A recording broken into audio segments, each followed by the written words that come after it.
La première chose qui devait être faite après la construction du temple, avant que la gloire de Dieu ne puisse descendre, était de déposer l'arche de Dieu à la place qui lui était destinée.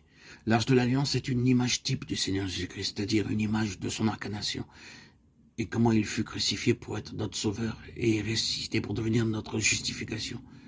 Ainsi, avant d'avoir notre part dans la construction de cet édifice et pour amener la gloire de Dieu, il nous faut d'abord apprendre nous-mêmes à être soumis à sa seigneurie et à sa souveraineté jour après jour. Par exemple, il y a quelquefois des gens qui prêchent sur la seigneurie du Seigneur Jésus-Christ avec beaucoup de force. Ils en parlent très clairement.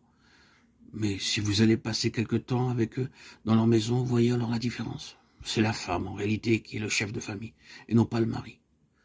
Dans l'assemblée, l'homme est la tête, mais à la maison, c'est la femme.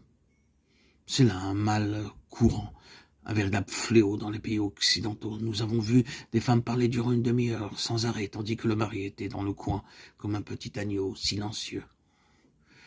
C'est de l'inconséquence. Ainsi, le Seigneur est obligé de nous faire traverser des épreuves, des tentations, des souffrances, afin de nous apprendre à être vraiment soumis à sa seigneurie individuellement, pour commencer ensuite en tant que famille et finalement comme assemblée. Tout doit être amené continuellement sous la seigneurie et l'autorité du chef suprême du Seigneur, Jésus-Christ.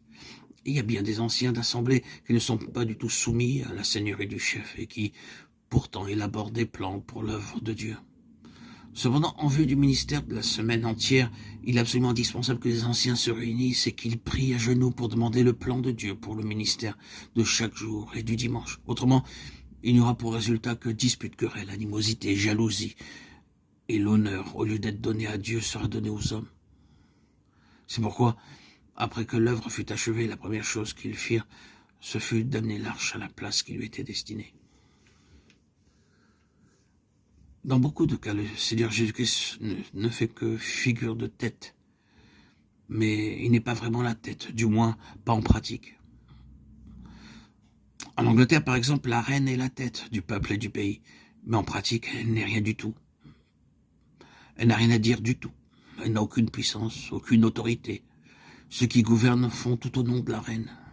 Mais la pauvre reine n'est en réalité qu'une poupée ou un jouet. Elle n'a pas de puissance, pas d'autorité. Et dans beaucoup de cas, vous pourrez constater que le Seigneur Jésus-Christ n'est le chef et tête suprême qu'en figure, mais pas en réalité. Il est cependant la tête. Il est avant toute chose, et toute chose subsiste en lui. Colossiens 1,17. Afin qu'en toute chose, il est la prééminence. Il est donc indispensable que nous nous placions d'abord nous-mêmes en tant qu'individus, familles, assemblés sous la seigneurie de ce chef suprême, en accomplissant toute chose qu'après avoir recherché et compris sa parfaite et pleine volonté. Mais cela n'est possible que si nous passons suffisamment de temps à genoux, en prière, en commun. Autrement, vous verrez toutes sortes de pratiques et d'habitudes étrangères qui envahiront le peuple de Dieu. Entendons le témoignage de Jésus. Hypocrite, Ésaïe a bien prophétisé sur vous, ainsi qu'il est écrit. Ce peuple m'honore des lèvres, mais son cœur est éloigné de moi. C'est en vain qu'il m'honore, en donnant des préceptes qui sont des commandements d'hommes. Vous abandonnez le commandement de Dieu et vous observez la tradition des hommes.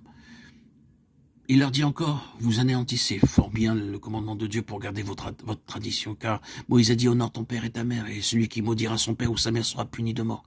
Mais vous vous dites, si un homme dit à son père ou à sa mère, ce dont j'aurais pu t'assister est corban, c'est-à-dire une offrande à Dieu.